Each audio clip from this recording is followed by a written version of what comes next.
Sleep if you want. And I promise that these politicians will roll back the clock on all the gangs that the last two generations went to jail for, that the last two generations were beaten for, and yes, that the last two generations died for.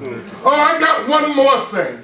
When we can look at our communities and see that Big Mama is raising her third generation of children because some young folk had the ability to commit the act, but did not have the courage to stay and raise that which they brought into this world. We've got some work to do. That's right. I wish I could stand here all day and paint a rosy picture for you. Talk to you about all the wonderful things that all of our organizations are doing across the country and make you smile. But God's only given me a limited time on this earth.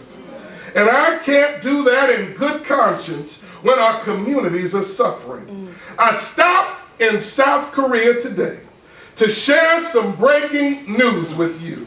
Our founders did not plant the seeds of our 9 organizations for social purposes. They planted the seeds for social action. They planted the seeds for us to be involved and to stay committed. They didn't plant the seeds for us to think that we were better than anybody else.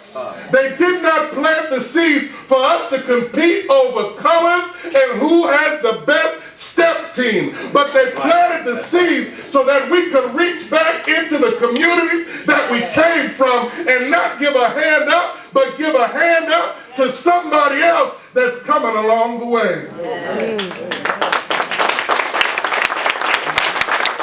Some of you might be saying that we're already active. We raised some scholarship dollars. We gave out book bags last year.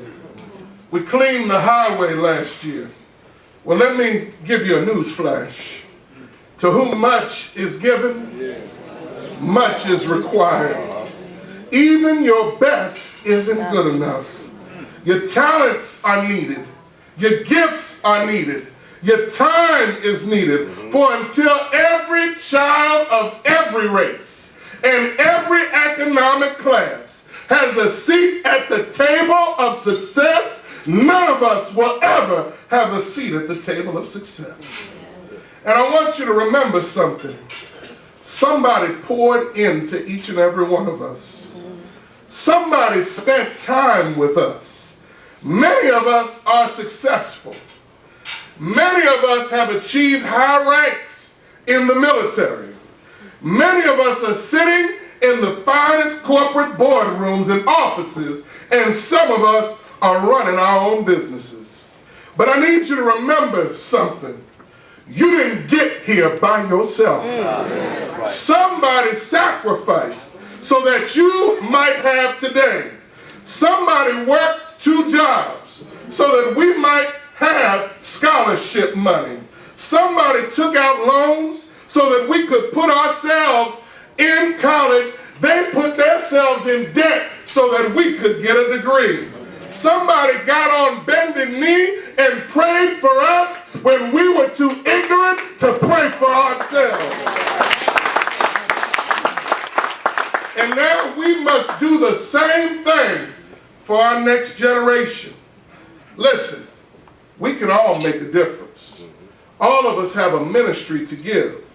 When I was getting suspended from junior high school and high school, I never thought that I would be president of any organization, let alone the greatest fraternity in all the land.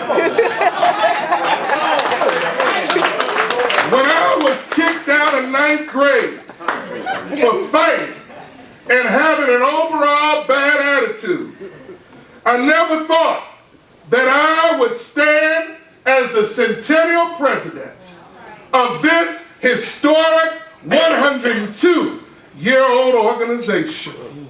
When the administrators and the teachers wrote me off and told me I wasn't college material, to go and learn a trade. I never thought that I would stand in front of 250,000 people on the Mall in Washington and tell truth to power.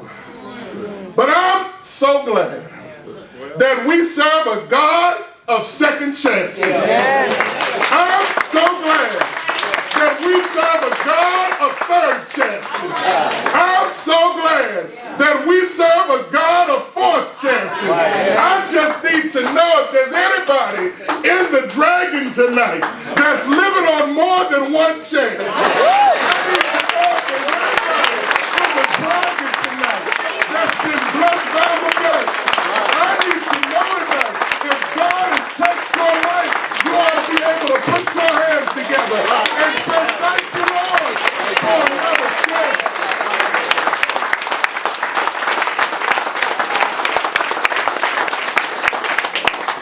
Your enemies and your haters don't have the last word on your life. Amen. Don't you allow anybody to tell you what you can't do. I've been doing this Sigma thing for 23 years. And I understand what it's like to come into a chapter meeting with some new ideas and some new energy. And that brother or sister that's been there for the last 30 years, say amen, somebody, tries to steal your fire and stifle your joy. But I'm here to tell you right now, the gift that God gave you cannot be stifled. The mission that God put before you, don't you let no devil in hell stop you from giving back. My brothers and sisters, don't you ever let anybody write you off or tell you that you can't make a difference. Because I stand before you today as a living testimony of what God can do if you let him have his way in your life. My brothers and sisters, it's time for me to take my seat. But as I depart, let me encourage you to allow this celebration, this day, to be a day of thanksgiving for the rich legacies that we've inherited. Understand, all of the members of the Divine Nine, that we're nothing more than spokes in the wheel. The wheel was turning before you got here, and the wheel's going to turn after you leave. But the question that you must ask yourself is, will the wheel keep on turning because of me or in spite of me? We've got some work to do. In a day and age where 36% of our African American children are joining majority fraternities and sororities, we don't have time to be patting ourselves on the back for anything. Our relevance comes in being involved in this new civil rights movement. We've got to get busy. And if you did something yesterday, do something more tomorrow. Because there are children that need mentors, role models. They need your checks, but they need your time. Our founders are looking down on us. And I believe what Paul says about that great cloud of witnesses. They're expecting greatness from each and every one of us. And I'm honored to stand here today before my military brothers and sisters. I thank you for the sacrifice that you make for your country. I thank you for the time that you give away from family and friends where you were born and raised to make sure that we have the freedoms over on the other side that all of us were promised. But I want you to know that as you're in Korea and Belgium and Japan and Germany and other areas, we got some work to do back in the United States. For we're spending more money sending it to other countries than we are on our little children in the slums and ghettos of the United States.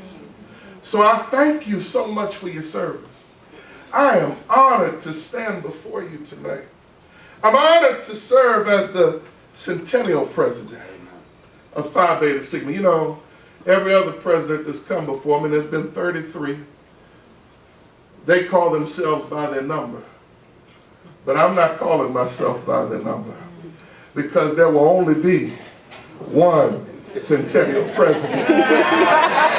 And I thank God for giving me that opportunity. I'm so proud to have a sister organization, Zeta Phi Beta Sorority Incorporated. And today as I stand here, we keep Grand Right in our prayers and our thoughts as she lays her mother to eternal rest. But we know God doesn't make any mistakes.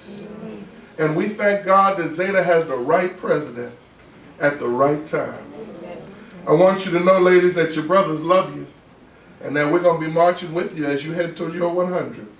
And you never know, I might be president again when you celebrate your 100. My brothers and sisters of the Divine Nine, I normally save this for just Sigma and Zeta, but I'm going to say it for all of us. We are the best there is, the best there was, and the best there ever will be. We've got to stand tall now and make sure that future generations will inherit this legacy that we've been so blessed to receive. May God bless each and every one of you, and may God continue to bless my military brothers and sisters and all of the members of the Divine Nine. God bless you. Yeah.